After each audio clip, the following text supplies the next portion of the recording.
Hello everyone, welcome to our YouTube channel Mindzilla we rise by lifting others.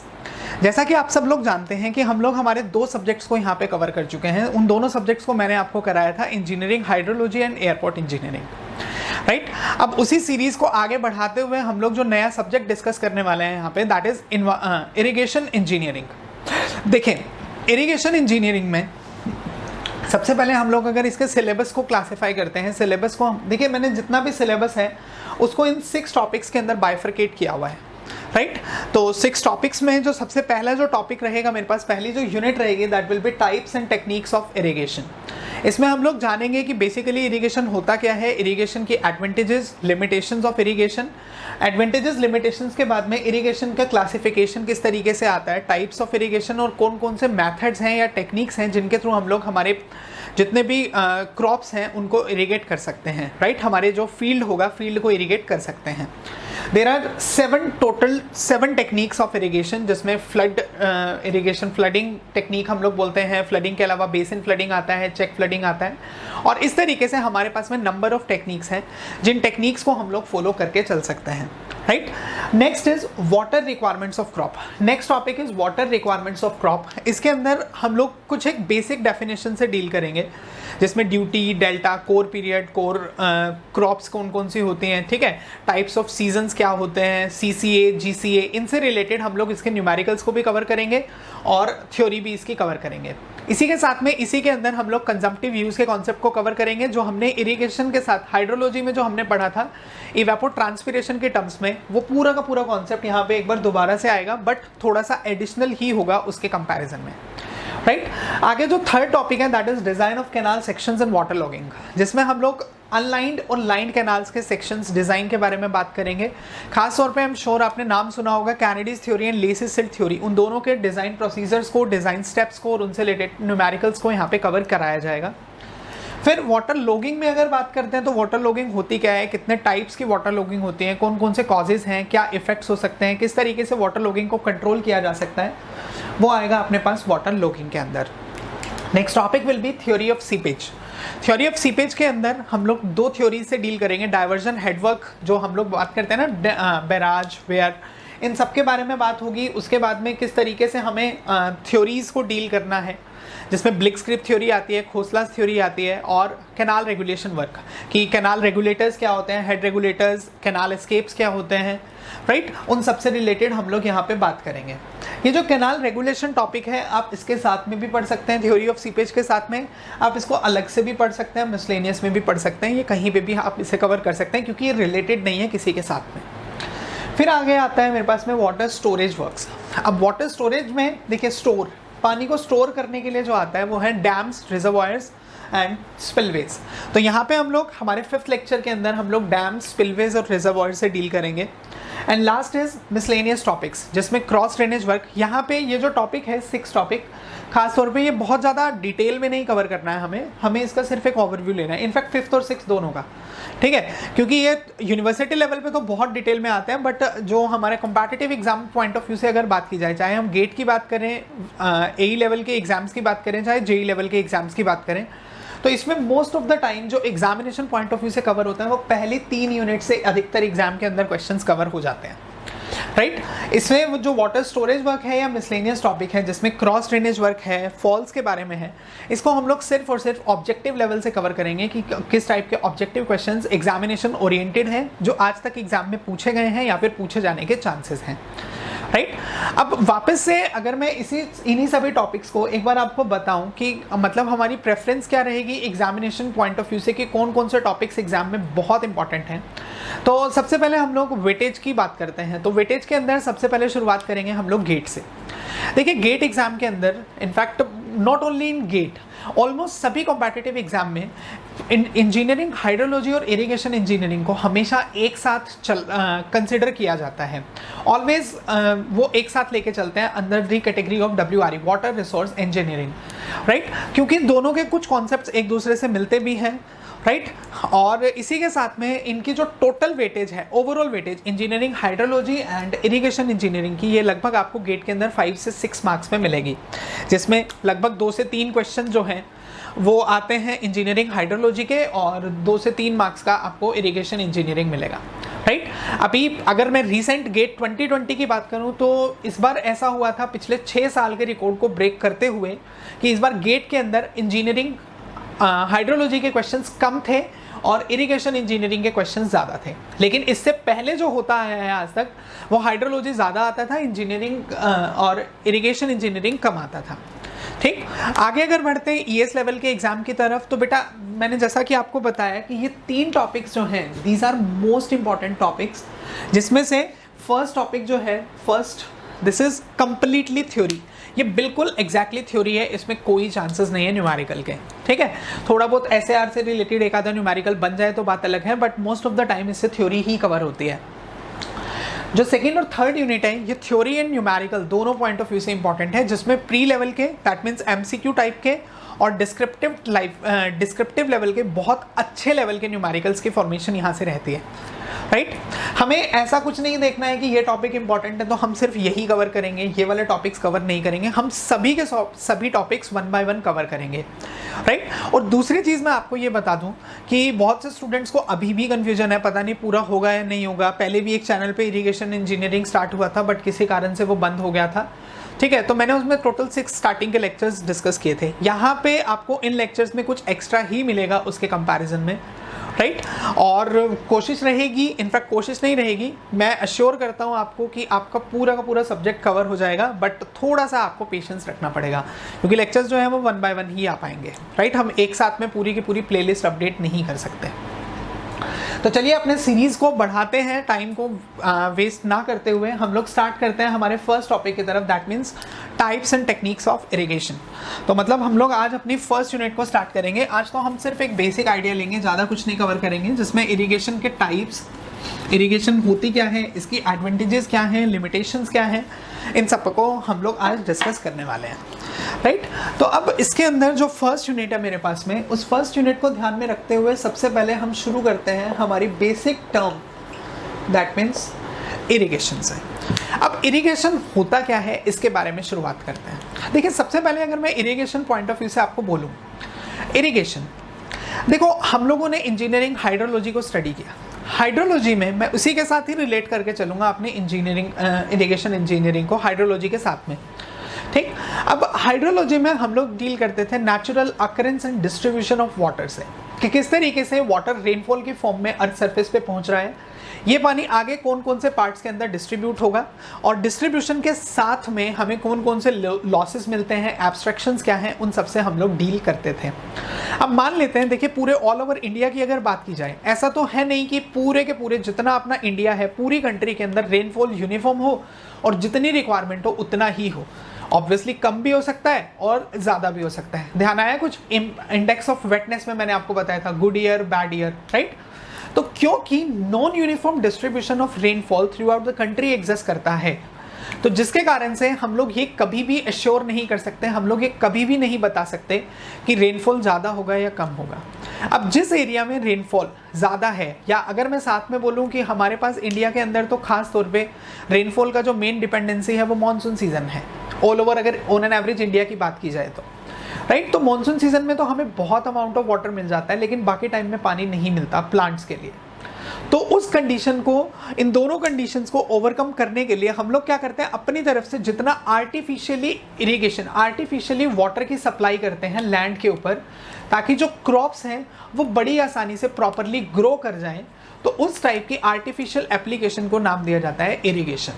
ठीक है, तो irrigation क्या है, इरिगेशन सिंचाई क्या है कि जब भी हम लोग लैंड पे आर्टिफिशियली वाटर को अप्लाई करते हैं तो उस आर्टिफिशियल एप्लीकेशन ऑफ वाटर को to the land is known as irrigation, और इसका काम क्या है, क्रॉप्स की फुल ग्रोथ को अटेन कराना।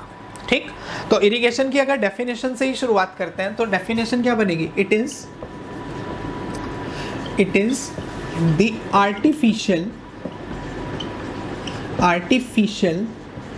application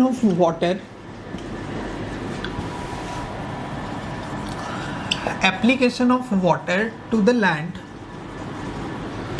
It is the artificial application of water to the land for full growth of crops.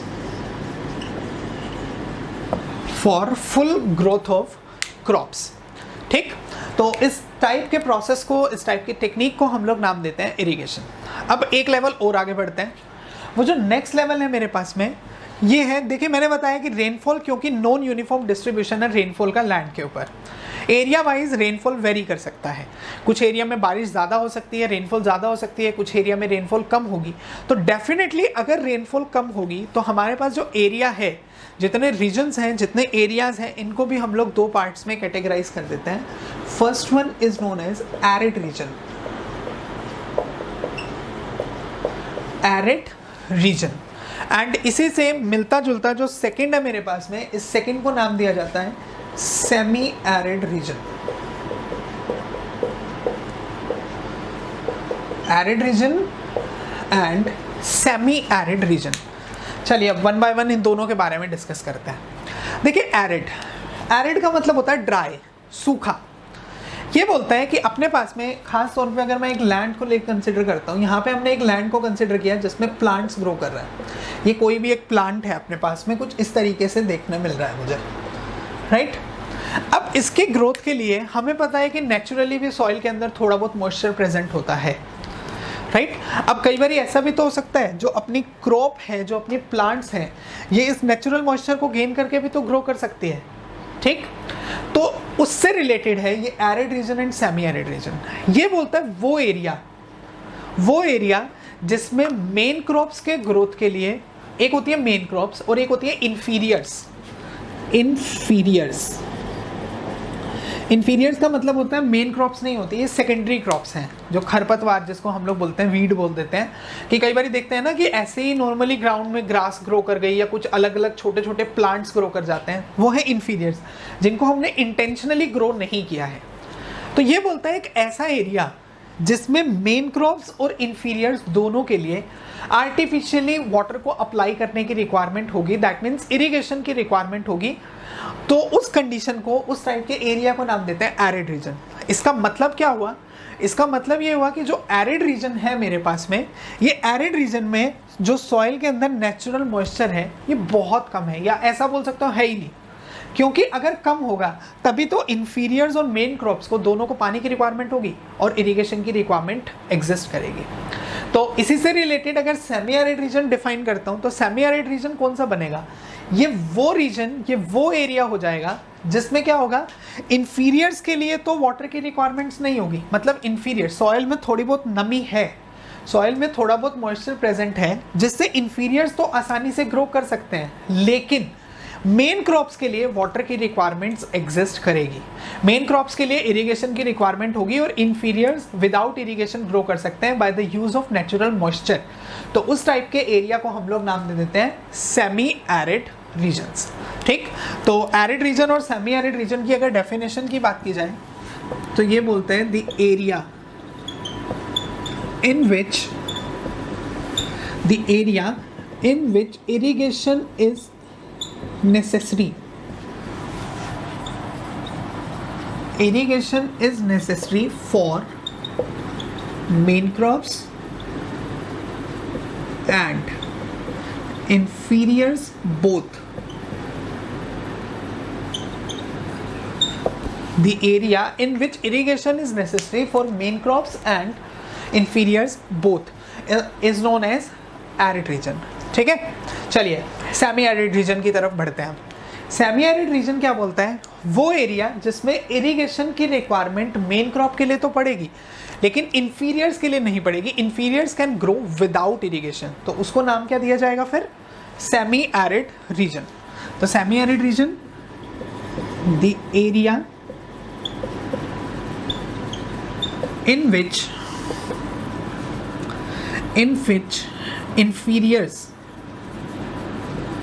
inferiors can grow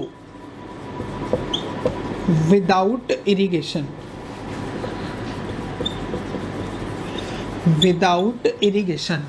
अब विदाउट इरिगेशन कैसा होगा? Using natural moisture, natural soil moisture. But लेकिन main crops के लिए पानी की requirement होगी, but irrigation is necessary for main crops, irrigation is necessary for main crops. ये बोलता है सेमी एरिड रीजन कौन सा है, वो एरिया जिसमें इन्फीरियर्स तो इरिगेशन के बिना ग्रो कर सकते हैं, लेकिन मेन क्रॉप्स के लिए इरिगेशन ज़रूरी है, रिक्वायर्ड है, नेसेसरी है। ठीक है, उस टाइप के रीजन को, उस टाइप के एरिया को हम लोग नाम देते हैं सेमी एरिड रीजन। ठीक, आई थिंक समझ में आया होगा दोनों पॉइंट्स। देखिए, कुछ लोगों की मेरे पास रिक्वेस्ट आ रही थी कि सर हिंदी में भी पढ़ाइए। बेटा एक्चुअल में ये हिंदी में ही पढ़ाया जा रहा है। ठीक है, आप अगर आपको लिखना चाहते हो कि इसको हिंदी में, तो मैं जैसे जैसे बोलता हूँ आप इसको लिख सकते हैं कि मतलब वो एरिया जिसमें इरिगेशन बिना इन्फीरियर्स के ग्रो कर सके। ठीक है, इरिगेशन के बिना इन्फीरियर्स ग्रो कर सके और मेन क्रॉप्स के लिए इरिगेशन ज़रूरी हो, उस टाइप के एरिया को हम लोग सेमी एरिड रीजन नाम देते हैं। आप इसी तरीके से अपना जैसे जैसे मैं बोल रहा हूँ आप अपने नोट्स प्रिपेयर कर सकते हैं साथ के साथ। ठीक है, क्योंकि अब प्रॉपरली हिंदी में लिखना तो ये चीज़ तो अब क्लास के अंदर पॉसिबल नहीं है, आपको भी पता है लिमिटेड टाइम होता है इसके अंदर, तो इसमें हम लोग इंग्लिश और हिंदी को साइमल्टेनियसली तो लिख के कवर नहीं कर सकते हैं, राइट। तो मेरे ख्याल से ये दोनों पॉइंट्स अच्छे से क्लियर हुए होंगे, arid region and semi arid reason. आगे बढ़ते हैं। नेक्स्ट जो आता है मेरे पास में, नेक्स्ट इज इरिगेशन के एडवांटेजेस एंड लिमिटेशंस। लिमिटेशंस के अलावा मेरिट्स एंड डीमेरिट्स भी आप बोल सकते हैं इसको।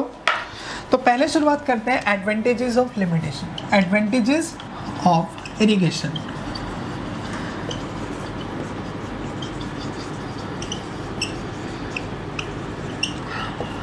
अब कौन कौन से एडवांटेजेस हैं इरिगेशन के, कि मतलब हमें बेनिफिट किससे हो सकता है, कौन कौन से इरिगेशन से हमें बेनिफिट एग्जिस्ट कर सकता है, कौन कौन से एडवांटेजेस एग्जिस्ट करते हैं।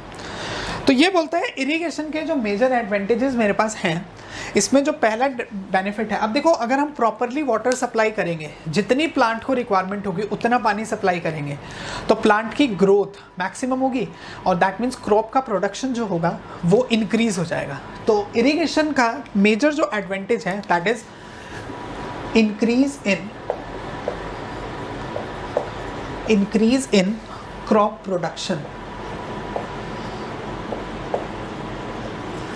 increase in crop production। अब क्रॉप प्रोडक्शन तो नो डाउट इंक्रीज हो गया। अब अगर क्रॉप प्रोडक्शन ज़्यादा होगा तो मार्केट में बेचेंगे तो पैसा भी ज़्यादा मिलेगा मुझे। तो next is increase in revenue generation. Revenue generation that means income का जो सोर्स है आपका ये बढ़ेगा, इनकम बढ़ेगी। Increase in revenue generation, revenue अपना अच्छा खासा प्रोड्यूस हो जाएगा। ठीक, third is elimination of mixed cropping. ये बोलता है कि जनरली हमारे पास क्या होता है, इरिगेशन के टाइम पे मिक्स क्रॉपिंग की जाती थी जब पहले के टाइम पे। ठीक है, तो वो मिक्स क्रॉपिंग को ये एलिमिनेट करने में हेल्प करता है। तो अब क्वेश्चन ये है कि एक्चुअल में मिक्स क्रॉपिंग होती क्या है। देखो पहले के टाइम पे क्या होता था, जब इतनी रिसेंट एडवांसमेंट टेक्निक्स नहीं थी जैसे आज के टाइम पे एडवांसमेंट होती जा रही है, तो उस टाइम पे दो फसलों को एक साथ उगाते थे, एक साथ लगा देते थे। और जो दो फसलें होती हैं वो ऐसी होती थी कि एक को पानी की रिक्वायरमेंट कम होती थी, एक को ज़्यादा होती थी। तो इनडायरेक्टली जब पानी हम लोग अप्लाई करते हैं तो जिस क्रॉप को पानी की रिक्वायरमेंट ज़्यादा है, ठीक है, वो ज़्यादा पानी गेन कर लेगी, जिसको कम है वो कम गेन कर लेगी, तो एक दूसरे को बैलेंस कर देंगे। वो होता है मिक्स क्रॉपिंग कि मिश्रण खेती जिसको बोलते हैं। लेकिन इससे नुकसान ये होता है मिश्रण खेती से, मिक्स क्रॉपिंग से, कि जब फसल पक के तैयार हो जाती है, जब इसकी हार्वेस्टिंग करते हैं, कटाई करते हैं, तो इसको छांटना मुश्किल हो जाता है किसी कारण से अगर। और लेकिन इसका बेनिफिट भी होता था कि किसी कारण से अगर एक क्रॉप ग्रो नहीं कर पाई, सड़ गई, तो कम से कम दूसरी क्रॉप तो मुझे ग्रो कर ही जाएगी, मिल जाएगी। ठीक है, तो देखिए हर चीज़ के कुछ ना कुछ बेनिफिट्स होते हैं और कुछ ना कुछ नुकसान होते हैं।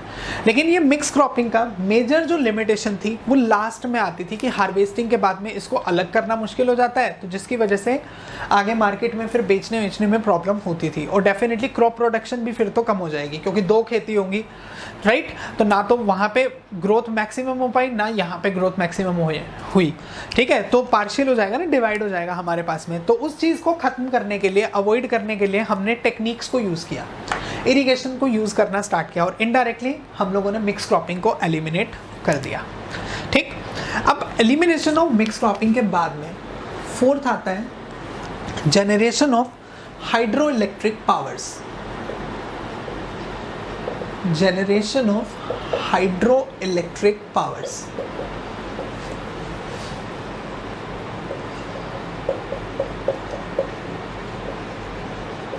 राइट और इसी के साथ में फिफ्थ आता है मेरे पास में, जो फिफ्थ इसकी एडवांटेज होगी ये हो जाएगी फॉर्मेशन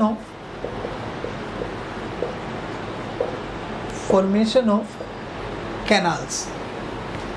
कैनाल्स की फॉर्मेशन एग्जिस्ट करती है, या फिर आप बोल सकते हैं डिस्ट्रीब्यूशन ऑफ वाटर सप्लाई।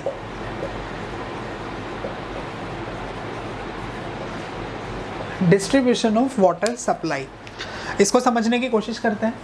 देखो ये बोलता है कि अब आपको पानी को सप्लाई कराना है प्रॉपरली। हम चाहते हैं कि हर गांव के अंदर पानी पहुंच सके, ताकि हर जो फार्मर है, एवरी फार्मर और हर किसान जो है वो आसानी से खेती कर सके, तो उसके लिए पानी की रिक्वायरमेंट होगी। तो वाटर को डिस्ट्रीब्यूट कराने के लिए हम लोग आर्टिफिशियल चैनल्स बनाते हैं, जिनको नाम दिया जाता है कैनाल्स। कैनाल्स बनेंगी बहुत सारी। अब कैनाल्स बनेंगी तो डेफिनेटली वाटर सप्लाई का डिस्ट्रीब्यूशन भी ज़्यादा से ज़्यादा होगा। पानी आ रहा है गांव में, हर गांव में अगर पानी पहुंच रहा है तो लोगों के लिए पानी मिलना आसान हो जाएगा, लोग उस पानी को पीने के लिए भी यूज़ कर सकते हैं। तो वाटर का डिस्ट्रीब्यूशन जो है वाटर सप्लाई का, वो भी ईजी हो गया हमारे पास में। राइट कहीं ना कहीं इन सब की वजह से देखो क्रॉप प्रोडक्शन ज़्यादा होगा। हाइड्रो इलेक्ट्रिक पावर का मतलब अब ये है, जैसे आपने कैनाल से डिवाइड करना स्टार्ट किया तो कैनाल्स के बाद में वियर्स बनेंगे, बैराजेस बनेंगे, डैम्स बनेंगे, अलग अलग स्ट्रक्चर्स बनेंगे। तो उसकी वजह से हम लोग हाइड्रो इलेक्ट्रिक पावर को भी तो जनरेट कर सकते हैं वाटर का यूज़ करके। इलेक्ट्रिसिटी की generation, hydro electric, hydro means water, electric electricity से डील करता है। तो वाटर का यूज़ करके हम लोग जब भी इलेक्ट्रिसिटी को प्रोड्यूस करते हैं तो वो भी हमारे पास में कैनाल सिस्टम से ही पॉसिबल हो पाता है। राइट और इन सब के साथ में देखो कैनाल्स बन रही हैं, हाइड्रो इलेक्ट्रिक पावर बन रही है, तो कहीं ना कहीं लोगों के लिए काम भी तो मिलेगा, एम्प्लॉयमेंट भी तो बढ़ेगा। देखो आज के टाइम पे अनएम्प्लॉयमेंट आपको भी पता है कि किस लेवल तक पहुंच चुका है, और ख़ास तौर पे अब इस पैंडेमिक के टाइम पे तो कुछ ज़्यादा ही पहुंच चुका है। राइट तो इस तरीके के अगर प्रोजेक्ट्स बनते जाते हैं, अगर इस तरीके के प्रोजेक्ट्स बनेंगे, इन्हेंस होंगे, तो डेफिनेटली एम्प्लॉयमेंट भी तो बढ़ेगा यहाँ पे। तो नेक्स्ट जो है आपके पास में लास्ट है इंक्रीज इन एम्प्लॉयमेंट।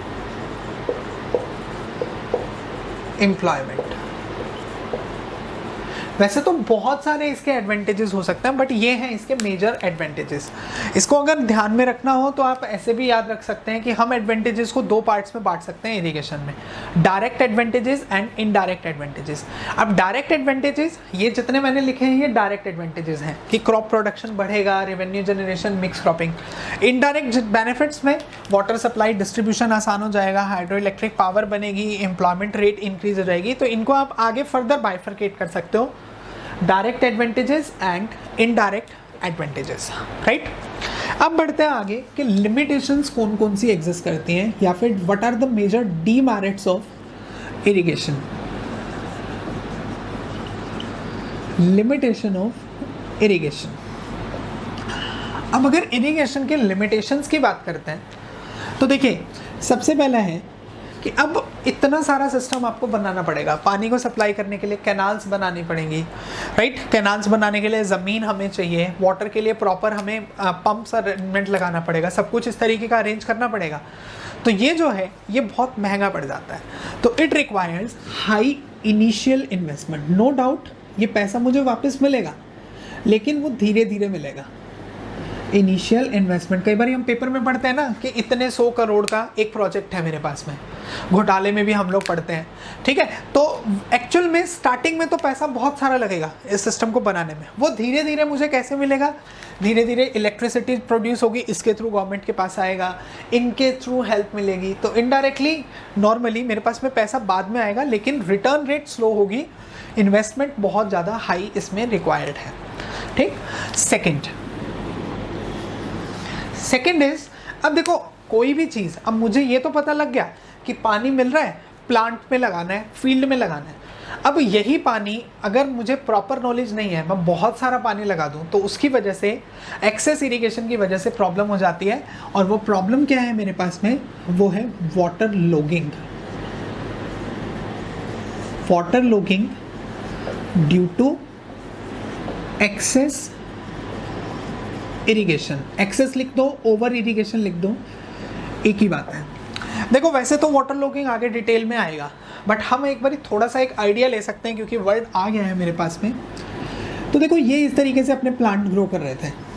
पहले थी वाटर टेबल, यहाँ कहीं पे वाटर टेबल एग्जिस्ट करती है और यहाँ पे कैपिलरी मॉइस्चर, पानी जो अपने प्लांट्स हैं वो इस कैपिलरी मॉइस्चर से वाटर को गेन कर सकते हैं और ग्रो कर सकते हैं, राइट। उसी टाइम पे क्या हुआ, इसी टाइम पे आपने जब एक्सेस इरिगेशन, बहुत सारा पानी लगा दिया, तो ये लैंड पूरी सबमर्ज हो जाएगी पानी से, धीरे धीरे वाटर टेबल पे मिला पानी और वाटर टेबल राइज होना स्टार्ट हो जाएगी। तो एक्सेस इरिगेशन की वजह से जब वाटर टेबल राइज होके ग्राउंड सरफेस पे पहुंच जाती है, बिल्कुल ग्राउंड सरफेस पे पहुंच गई, तो ये जो प्लांट्स हैं ये बन जाएंगे इल एयरेटेड, इनके लिए हवा की कमी हो जाएगी। अब कैपिलरी एक्शन नहीं हो सकता क्योंकि पानी हमेशा, प्लांट्स हमेशा वाटर को गेन करते हैं कैपिलरी एक्शन से, ठीक है। तो जब वाटर टेबल इधर से राइज होकर बिल्कुल टॉप में पहुंच गई, बिल्कुल टॉप में, तो क्या कैपिलरी एक्शन पॉसिबल है? बिल्कुल भी नहीं है। और कैपिलरी एक्शन अगर पॉसिबल नहीं है तो फिर प्रॉब्लम किसकी क्रिएट हो जाएगी? फिर वाटर लॉगिंग, प्लांट्स की ग्रोथ घट जाएगी, प्रोडक्शन डिक्रीज हो जाएगा। तो वाटर लॉगिंग की वजह से ये होती है, एक्सेस इरिगेशन की वजह से, जिससे क्रॉप की प्रोडक्टिविटी रिड्यूस होती है। बाकी इसको डिटेल में, बहुत डिटेल में हम लोग आगे बात करेंगे आगे आने वाले लेक्चर्स के अंदर।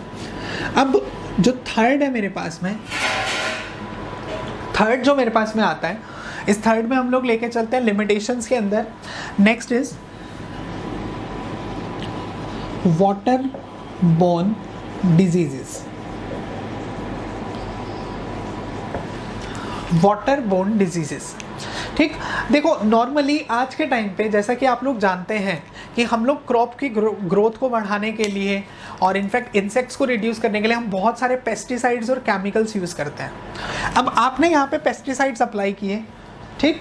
जब आपने इरिगेशन किया तो यही पेस्टिसाइड्स धीरे धीरे धीरे धीरे, अब कुछ पानी तो देखो नीचे सीपेज की फॉर्म में आके वाटर टेबल से मिलेगा ही, तो कुछ पेस्टिसाइड भी तो वाटर टेबल से मिल जाएंगे। और गांव के अंदर, खास तौर पे गांव में, रूरल एरियाज में वेल वाटर को ही यूज़ करते हैं ड्रिंकिंग के लिए, वेल की फॉर्म में ग्राउंड वाटर को यूज़ करते हैं ड्रिंकिंग के लिए। तो ड्रिंकिंग पर्पज़ के लिए इनडायरेक्टली जितने ज़्यादा केमिकल्स होंगे पानी के अंदर, और यही पानी अगर पीने के लिए यूज़ कर लिया विदाउट ट्रीटमेंट, तो फिर नुकसान पहुंचाएगा। टॉक्सिक केमिकल्स की वजह से क्या होगा? फिर वाटर बोर्न डिजीजेज होने के चांसेस हैं, ठीक है। तो काफ़ी सारी प्रॉब्लम्स इस तरीके की एग्जिस्ट हो सकते हैं। तो ये बताता है थर्ड जो मेजर लिमिटेशन है इरिगेशन की, that is water borne diseases due to use of fertilisers. वो फर्टिलाइजर्स के यूज़ की वजह से बनता है। आगे अगर फोर्थ पार्ट में डिस्कस करते हैं, अब फोर्थ क्या है? देखो वाटर बोर्न डिजीजेस के बाद में आगे आता है ग्रोथ ऑफ मॉस्किटोज। देखो जब इरिगेशन अप्लाई होते रहेगा तो लैंड के आसपास में नमी भी तो काफ़ी ज़्यादा होगी। अब नमी होगी तो जनरली जितने इंसेक्ट्स हैं, जो मॉस्किटोज़ हैं, मॉस्किटोज़ के अलावा जो फ्लाइज हैं, मक्खी हैं, ये सब कहाँ पे जनरेट होते हैं? जहाँ पे नमी ज़्यादा होती है, नमी वाली जगह पे। तो इस कारण से मॉस्किटोज़ की ग्रोथ बढ़ेगी और इसकी वजह से भी फिर आगे बीमारियाँ होने के चांसेस हैं। डेंगू, मलेरिया, इस तरीके की बीमारियाँ यहाँ से हो सकती हैं, राइट। तो ये मेरे पास में है major advantages and limitations of irrigation, कि इरिगेशन से हम लोग अपने डायरेक्ट बेनिफिट्स और इनडायरेक्ट बेनिफिट्स को कंसिडर कर सकते हैं, और ये मेरे पास में मेजर इसके लिमिटेशंस एग्जिस्ट करेंगे, ठीक। आई थिंक आगे बढ़ना चाहिए अब हमें। तो मेरे ख्याल से अभी तक जो मैंने क्लास के अंदर आपको समझाया है, मैंने सबसे पहले आपको बताया इरिगेशन होता क्या है, उसके बेसिस पे हमने एरिड और सेमी एरिड रीजन्स को डिस्कस किया। देन हमने यहाँ पे बात किया कि एडवांटेजेस एंड लिमिटेशंस क्या हैं। लिमिटेशंस ऑफ इरिगेशन जो है, एक्सेस इरिगेशन, ये 2 बार एग्जाम के अंदर आ चुका है स्टेटमेंट को करेक्ट पहचानने के लिए, ठीक। आया सिर्फ एसएससी लेवल पे है, बट स्टिल मेरा कहने का मतलब है कि देखिए एक्चुअल में गेट ईएस और जो स्टेट लेवल के जेई एग्जाम्स हैं, इन दोनों में मेजर डिफरेंस क्या है?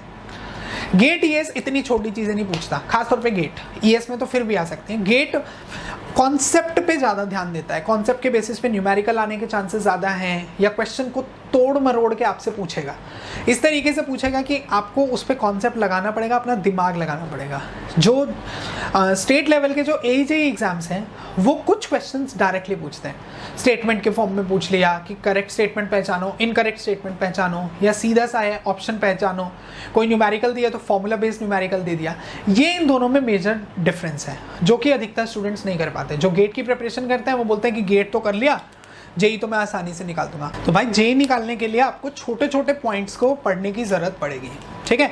मैं यहाँ पे जो भी टॉपिक करा रहा हूँ आपको, आपने पहले भी देख लिया होगा, मेरे लिए कोई स्पेसिफिक एग्ज़ाम टारगेट नहीं है, मेरे लिए सारे के सारे एग्ज़ाम्स एक साथ टारगेट लेके मैं चल रहा हूँ। तो बस अच्छे से कवर करो, सारे एग्जाम्स एक साथ कवर हो सकते हैं आपके, ठीक। चलिए आगे बढ़ते हैं। नेक्स्ट जो रहेगा मेरे पास में, that will be types of irrigation.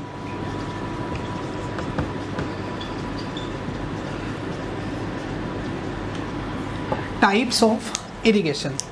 तो इरिगेशन के टाइप्स में सबसे पहले हम लोग इरिगेशन को दो पार्ट्स में क्लासिफाई करते हैं। मैं एक साथ आपको सबसे पहले तो नेम्स के थ्रू ही समझा देता हूँ। फर्स्ट जो है ये है सरफेस इरिगेशन, सेकेंड इज सब सरफेस इरिगेशन।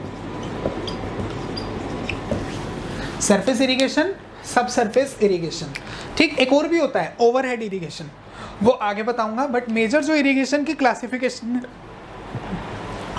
मेजर जो इरिगेशन की क्लासिफिकेशन है ये दो हैं, सरफेस एंड सब सरफेस।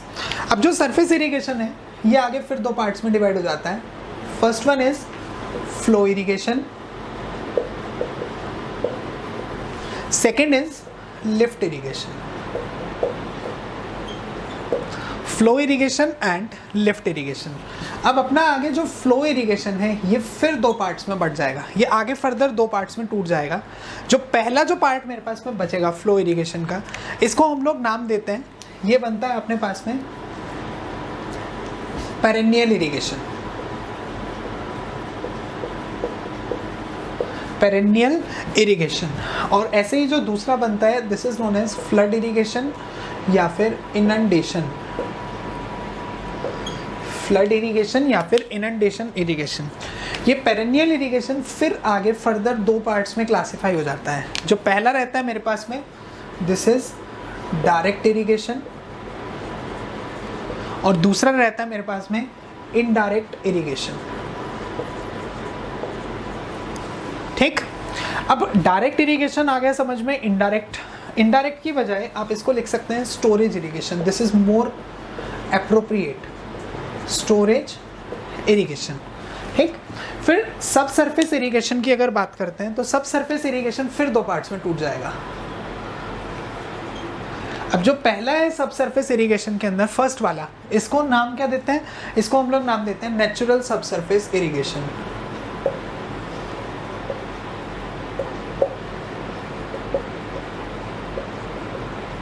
नेचुरल सब surface irrigation. And second is artificial.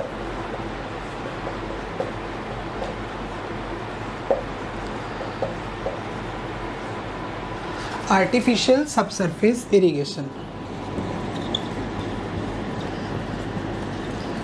तो देखो, हमने हमारे पूरे का पूरा जो इरिगेशन है, इसका ये क्लासिफिकेशन ऑफ इरिगेशन का ये पूरा का पूरा फ्लो चार्ट एग्जिस्ट करता है। वन बाय वन सबके बारे में बात करनी है डेफिनेटली। तो सबसे पहले शुरुआत कर लेते हैं सरफेस इरिगेशन से। वन बाय वन पढ़ते हैं, साथ के साथ डेफिनेशंस जो भी हैं वो यहाँ लिखता जाऊँगा। इतना कोई बहुत मुश्किल नहीं है, नाम से सब कुछ है इसके अंदर। देखो सिविल इंजीनियरिंग में ये बड़ा फ़ायदा है कि टर्म को पढ़ोगे तो 80% से 90% टर्म सिर्फ नेम से ही समझ में आ जाएगा कि इसके अंदर क्या हो सकता है। तो सरफेस इरिगेशन से शुरुआत करते हैं। ये बोलता है कि जब प्लांट के सरफेस पे वाटर अप्लाई किया जाएगा, ये अपने पास में एक प्लांट है, इस तरीके से यहाँ पे ड्रॉ कर रहा हूँ मैं।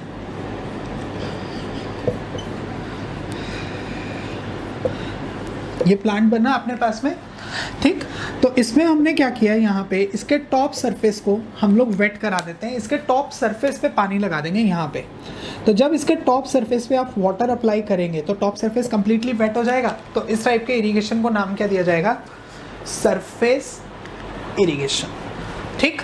अब टॉप सरफेस पे पानी जो है, ये टॉप सरफेस पे पानी दो तरीके से अप्लाई हो सकता है, ग्रेविटी के रिस्पेक्ट में, ठीक है। तो ग्रेविटी के रिस्पेक्ट में जब आएगा फ्लो, मैकेनिकल डिवाइसेस पंप के रिस्पेक्ट में, तो पंपिंग के थ्रू अगर ये अप्लाई होगा तो उसको फिर नाम क्या दिया जाएगा, फिर आगे लिफ्ट इरिगेशन। सबसे पहले काम करते हैं सरफेस इरिगेशन की डेफिनेशन से ही शुरुआत करेंगे। तो first one is surface irrigation. तो सरफेस इरिगेशन में जैसा कि मैंने आपको बताया, top surface of the land is wetted with the water.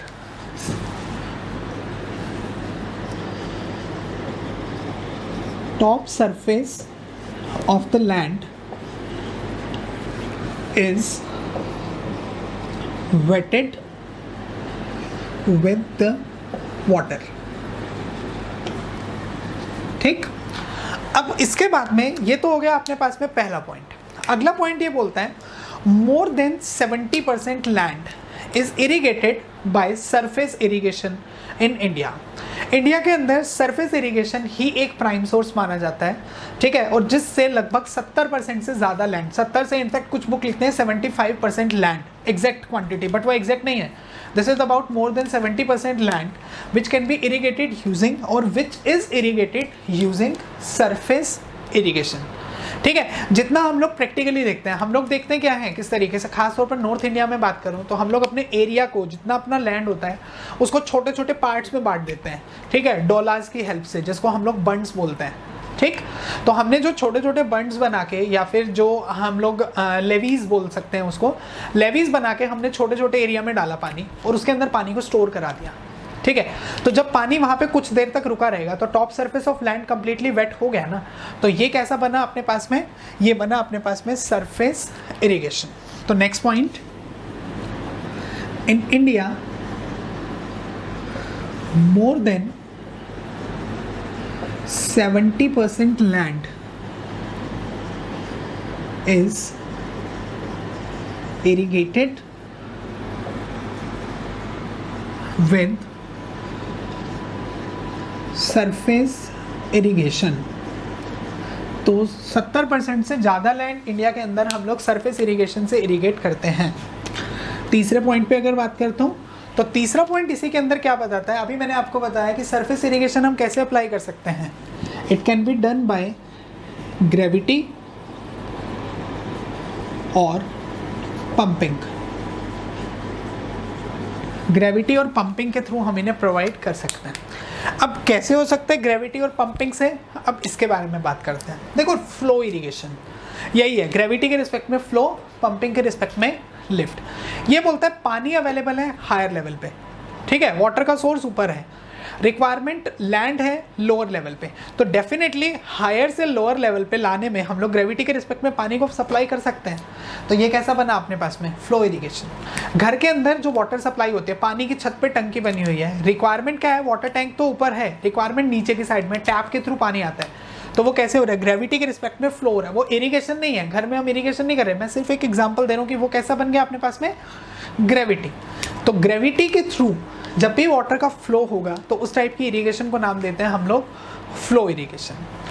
Lift irrigation की बात करता हूँ तो लिफ्ट में क्या बोलता है ये कि पानी मेरे पास लो लेवल पे अवेलेबल है, रिक्वायरमेंट है हाई लेवल पे, तो पहले मैं क्या करूँगा, मैकेनिकल डिवाइसेस जो पंप्स हैं, जो लिफ्ट्स हैं, पंप के थ्रू हम पानी को लिफ्ट करेंगे ऊपर की साइड और फिर अपना सरफेस के थ्रू पानी को अप्लाई कर देंगे।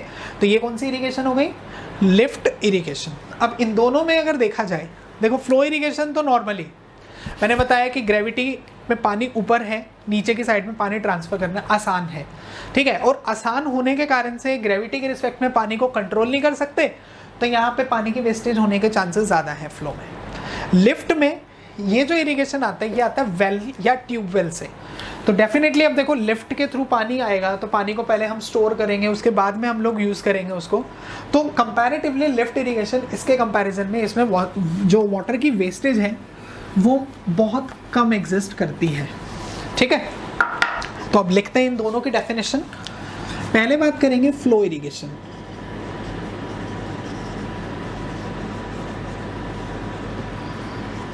तो फ्लो इरिगेशन में जैसा कि मैंने अभी आपको बताया, वाटर इज अवेलेबल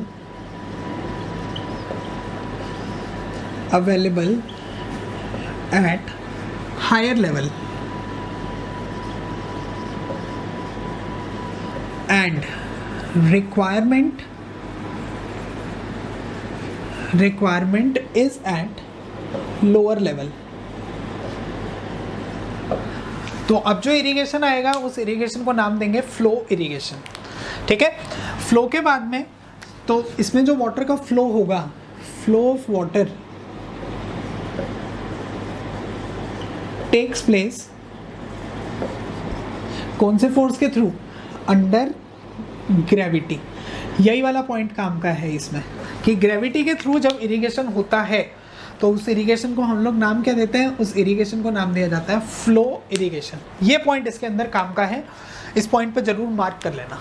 ठीक, अब चलते हैं फ्लो के बाद में लिफ्ट इरिगेशन। अब लिफ्ट इरिगेशन क्या बोलता है? लिफ्ट इरिगेशन बोलता है कि पानी लोअर लेवल पे है, रिक्वायरमेंट हायर लेवल पे है। उल्टा इसका, water is available at lower level and requirement is at higher level. Requirement higher पे, अवेलेबिलिटी लोअर पे। तो अब पानी के फ्लो कैसे एग्जिस्ट करेगा? तो फ्लो एग्जिस्ट करेगा बाय लिफ्टिंग और pumping. Flow takes place by mechanical devices या फिर लिफ्टिंग।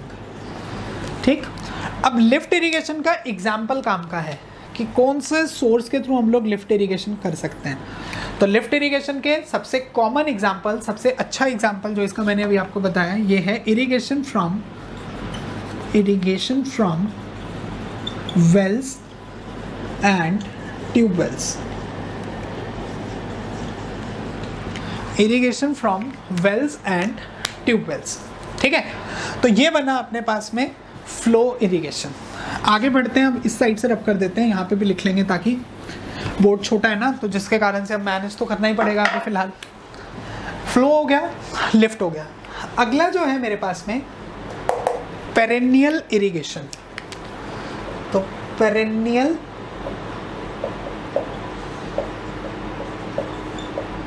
इरिगेशन। ठीक, अब पेरेनियल इरिगेशन क्या बोलते हैं? देखो, पेरेनियल का मतलब होता है कांस्टेंट एंड कॉन्टिन्यूअस। ठीक, ये बोलता है कि इन दोनों में फ्लो इरिगेशन की अगर बात करें तो फ्लो इरिगेशन में खास तौर पे पेरेनियल ये बोलता है कि जब फ्लो के लिए मेरे पास में जो वाटर है इसका एक कांस्टेंट और continuous source of water her time available है, एक constant and continuous source of water is available, तो उस टाइप के इरिगेशन को नाम क्या देंगे फिर हम लोग? Perennial irrigation. ये बोलता है कि जब मेरे पास में कांस्टेंट और कंटिन्यूअस सोर्स नहीं होगा तो हम लोग क्या करेंगे, जब पानी एक लिमिटेड टाइम के लिए आएगा तो लैंड को सबमर्ज कर देंगे पानी से, और लैंड को जब हम लोग सबमर्ज कर देंगे तो उस टाइम पे इरिगेशन कैसा आएगा? फ्लड इरिगेशन या फिर इनंडेशन इरिगेशन। देखो दोनों में डिफरेंस। ये क्या बोलता है? ये बोलता है पेरेनियल इरिगेशन क्या है, जब एक constant and continuous source of water available होगा और इरिगेशन को हम लोग through out the crop period, जो भी क्रॉप का पीरियड होगा उस टाइम पे कभी भी किसी भी टाइम पे अप्लाई कर सकते हैं। पेरेनियल जब लिमिटेड टाइम के लिए आएगा तो हम लोग लैंड को पानी से सबमर्ज कर देंगे, भर देंगे, तो उसके रूट जोन में प्लांट के पानी स्टोर हो जाएगा और पानी फिर उस रूट जोन में स्टोर्ड वाटर यूज़ होगा, प्लांट्स उसको यूज़ करेंगे अपनी ग्रोथ के लिए, फोटोसिंथेसिस के लिए, तो वो बन जाएगा अपने पास में फ्लड और इनंडेशन। तो पेरेनियल इरिगेशन में अगर डेफिनेशन लिखते हैं तो इसकी डेफिनेशन हमारे पास में बनेगी a constant and continuous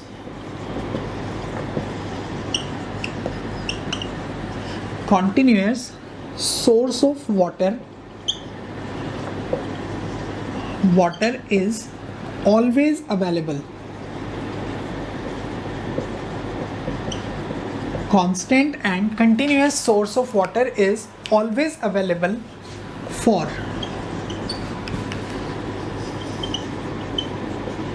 growth of crops throughout its crop period. तो इस टाइप के इरिगेशन को हम लोग नाम देंगे, this is known as perennial irrigation. समझ में आया होगा आई थिंक। एक कॉन्टिन्यूस एंड कांस्टेंट सोर्स जो हर टाइम अवेलेबल है, तो इरिगेशन को हम लोग कब कर सकते हैं? Irrigation can be done at any time. तो इस टाइप के इरिगेशन को नाम दिया जाता है पेरेनियल इरिगेशन। आगे बढ़ते हैं, नेक्स्ट इज फ्लड और इनंडेशन, इरिगेशन। अब ये बोलता है फ्लड और इनंडेशन क्या चीज़ है।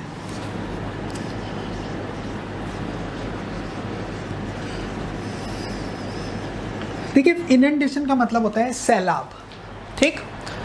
अब नॉर्मली मॉनसून सीजन में, खासतौर पे इंडिया की बात करूं तो मॉनसून सीजन में मैक्सिमम रेनफॉल होती है, तो उस टाइम पे रेन वाटर हार्वेस्टिंग से पानी को स्टोर किया जा सकता है। और उस स्टोर्ड वाटर, अब क्योंकि पानी उस टाइम पे स्टोर हो चुका, तो उसमें स्टोर्ड वाटर को तो आगे बाद में जैसे जैसे टाइम बढ़ता जाएगा हम लोग फिर उस पानी को यूज़ कर सकते हैं इरीगेशन के लिए। तो वहाँ पे भी जो इरीगेशन का जो टाइप बनता है वो यही है, फ्लड या फिर इनंडेशन। तो अब यहाँ पे अगर बात की जाए तो वाटर इज अवेलेबल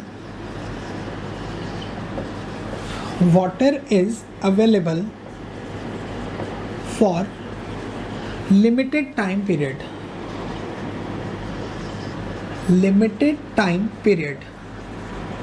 अब पानी जो है वो लिमिटेड टाइम पीरियड के लिए अवेलेबल है, and the land is completely submerged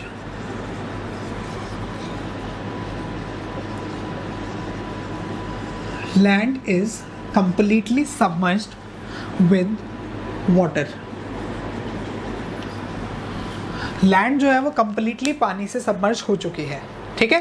तो अब प्लांट कैसे पानी को गेन करेंगे, जो उसके रूट जोन में पानी स्टोर होगा।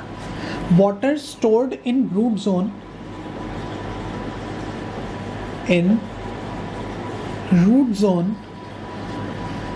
is utilized by plants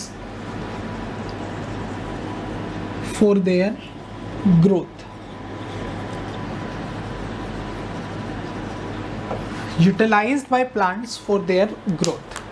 ठीक, आगे बढ़ेंगे।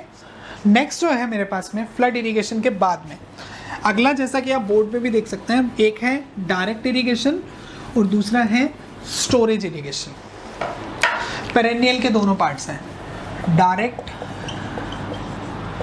Irrigation, storage irrigation. देखो डायरेक्ट, मैंने बोला है कि पेरेनियल में constant and continuous source of water था।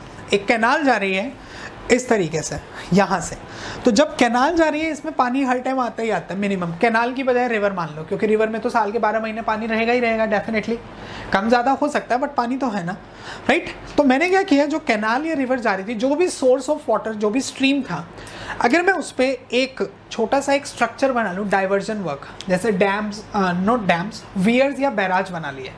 इनका काम होता है पानी को डाइवर्ट करना, ठीक है। इनकी डिटेल भी आगे आ जाएगी। फिलहाल अभी मुझे क्या जानना है, मुझे जानना है कि मैंने एक छोटा सा एक ऑब्स्ट्रक्शन क्रिएट किया, और ऑब्स्ट्रक्शन जब क्रिएट करेंगे तो पानी पीछे इकट्ठा होगा कुछ टाइम तक, तो मैं यहाँ से एक छोटा सा एक चैनल निकाल देता हूँ जिसमें से पानी सप्लाई हो जाएगा इधर। जब मैं इधर जो शटर या गेट लगा रखा था, गेट को बंद करूँगा, पानी इकट्ठा हुआ, यहाँ पे डाइवर्ट कर दिया। जब आगे रिक्वायरमेंट होगी डाउनस्ट्रीम पे, इधर रिक्वायरमेंट नहीं है, यहाँ से पानी की सप्लाई बंद की, गेट हटा दिया, तो पानी ऐसे ट्रांसफ़र होना स्टार्ट हो जाएगा यहाँ से। तो ये बोलता है कि जब आप कोई भी डाइवर्जन वर्क का यूज़ करके, वियर बैराज का यूज़ करके पानी को डायरेक्टली लैंड पे अप्लाई करेंगे तो ये बनेगा डायरेक्ट इरिगेशन, ठीक है। ये क्या बोलता है, ये बोलता है कि जब आप पानी को पहले स्टोर करेंगे कहीं पे, आपने क्या किया, पहले वियर डैम बना के, नॉट वियर, एक डैम बना के, छोटा सा डैम बना के आपने रिजर्वायर में पानी को स्टोर कर लिया डैम के पीछे। और जब मैं उस स्टोर्ड वाटर से इरिगेशन करूँगा, रिजर्वायर वाले पानी से अगर मैं प्लांट को इरिगेशन में यूज़ करता हूँ, तो उस इरिगेशन को फिर नाम क्या दे दिया जाएगा, this is known as storage irrigation, right. तो अब डायरेक्ट और स्टोरेज के बारे में लिखते हैं, अब हम लोग इसमें बात करेंगे। देखिए मैंने जैसा कि अभी आपको बताया डायरेक्ट में कि इसके अंदर वाटर को आपको डायरेक्टली डाइवर्ट करना है। तो यहाँ पे अगर लिखते हैं हम लोग, तो इसमें लिखेंगे the water is directly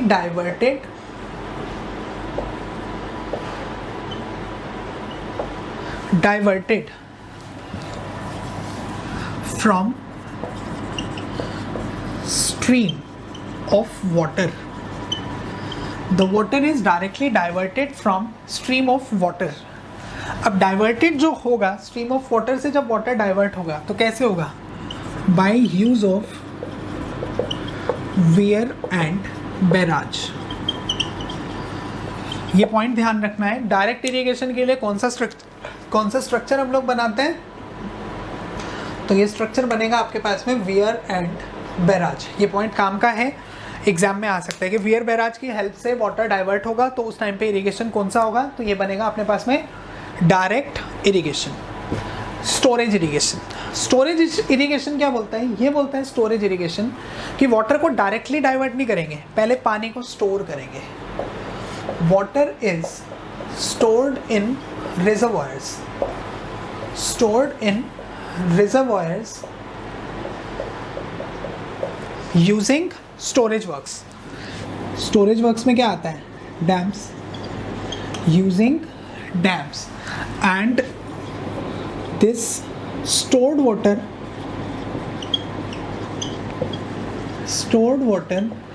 is used for irrigation.